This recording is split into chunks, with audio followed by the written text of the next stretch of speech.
नमस्कार, आप सभी का एक बार फिर से स्वागत है भारत ज्ञान अक्षर प्रस्तुत एक अनकही दास्तान कारगिल सीरीज में।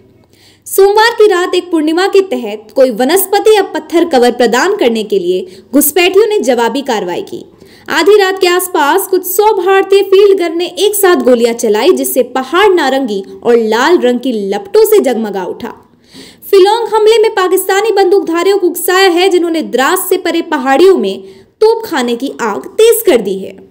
द्रास में अपने दस्ते के साथ अब एक राजरिफ सूबेदार ने कहा, कल तक तो हम उनका पूरा कर देंगे।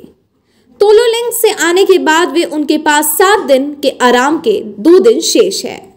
फिलोंग के एक रात का ऑपरेशन नहीं होने के 2 कारण हैं। इनके दाहिने किनारे पर, जैसा कि द्रास में देखा जा सकता है, पहाड़ अंगूठे की तरह चिपक जाता है। उत्तर चट्टान पैरा कमांडो पर्वतारोहण विशेषज्ञों को चुनौती देगी, जो हमले में नेतृत्व कर सकते हैं। बाई और काली पहाड़ी की ढलान कम खड़ी है। 10,330 फीट ऊंची घाटी में इस स्थान में देखा गया कि कौवा उड़ते समय ऊंचाई कितनी ज्यादा है। बाएं किनारे में कई क्षैतिज तह और 3 कुबड़ है। यह अवकाश दोनों पक्षों को कवर करते हैं। राजरिफ के सिपाही ने कहा, हमें इससे नुक्कड़ पर ले जाना है, क्रेन से क्रेनी। काली पहाड़ी पर अचानक हुए हमले का एक और कारण आंशिक रूप से एक ऐसी घटना से समझाया गया है जो सैन्य विद्या का हिस्सा बन सकती है।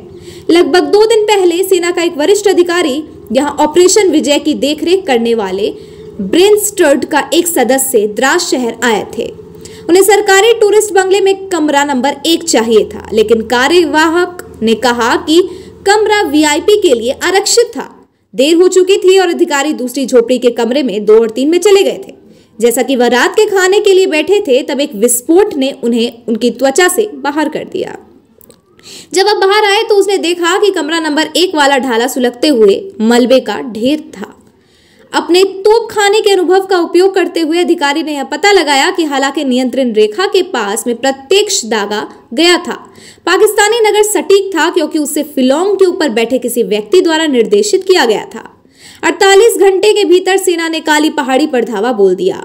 आशंका जताई जा रही थी कि जिस तेजी से हमला किया जा रहा है, उसका मतलब काली पहाड़ पर कब्जा महंगा साबित हो सकता है। लेकिन यह जो द्रास और NH-1A को सुरक्षित करने के लिए किया जाना था, वो शहर से होकर गुजरता था। एक और कारण था, काली पहाड़ से टाइगर हिल तक का हवाई मार्ग लगभग 4 किलोमीटर है। इसका मतलब है कि चोटियां एक दूसरे की फायरिंग रेंज के भीतर है। हर अधिकारी और फुटमैन का कहना है कि टाइगर हिल को साफ करना सबसे मुश्किल होगा। काली पहाड़ी, जिसका शिकार टाइगर हिल के कंधे पर है, पर कब्जा करने का मतलब होगा कि भारतीय मशीन गन और मोर्टार 5080 मीटर की चोटी पर दुश्मन को निशाना बना सकते हैं। आज के हमारे इस एपिसोड में हम आपको सुनाएंगे शौर्य, वीरता और दिलेरी की एक ऐसी गाथा। यह गाथा है जवान राज सिंह की।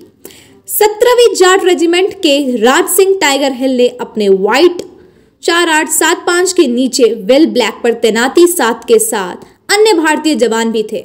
इन्हें पाक घुसपैठियों के खदेड़ पर मोर्चे पर कब्जा जमाना था। योजना के मुताबिक भारतीय जवानों ने घुसपैठियों पर अचानक धावा बोल दिया। भारतीय जवानों के हमले में घुसपैठ भी हरकत में आ गए। पर्यटन दोनों ओर से भीषण गोलीबारी शुरू हो गई। देखते देखते खामोशिया गोलियों की आवाज में ड्यूटी। इस संघर्ष में भारतीय जवान पाकिस्तानी घुसपैठियों को मार गिराया, जिसमें अकेले राज सिंह की गोलियों में 15 लोग मारे गए। इस लड़ाई में वे शहीद हो गए। मोर्चे उनके शव के साथ ही जवान आनंद प्रकाश ने राज्य की वीरता का जिक्र करते हुए कहा कि मैं और राज मोर्चे पर अलग अलग पोजीशन संभालते थे और एक दूसरे से कंधा मिलाकर दुश्मनों पर गोलियां बरसा रहे थे। दुश्मनों के पसीने छूटने लगे थे और हम केवल 25 पाक घुसपैठियों को मार गिराए थे, जिसमें से अकेले 15 राष्ट्र की गोलियां का शिकार बंदे थे।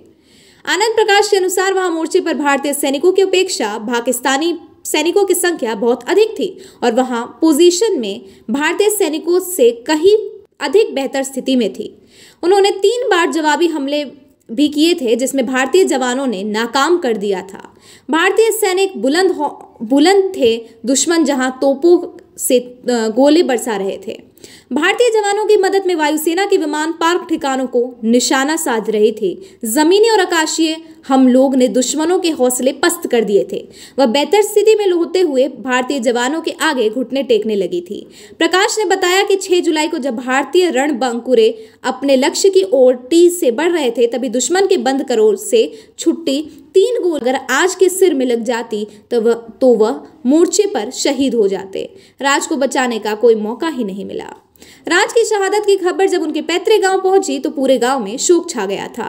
पिता चरण सिंह आबाद रह गए थे कि उनकी आंखों में आंसू थे, लेकिन फिर भी उन्होंने अपने आप को संभालते हुए कहा कि बेटे की शहादत पर मुझे गर्व है, मुझे ही नहीं पूरे राष्ट्र को गर्व है। आज के एपिसोड में बस इतना ही। चैनल को सब्सक्राइब कर बेल आइकन प्रेस करें, वीडियो को लाइक, कमेंट और ज्यादा से ज्यादा शेयर करें। धन्यवाद।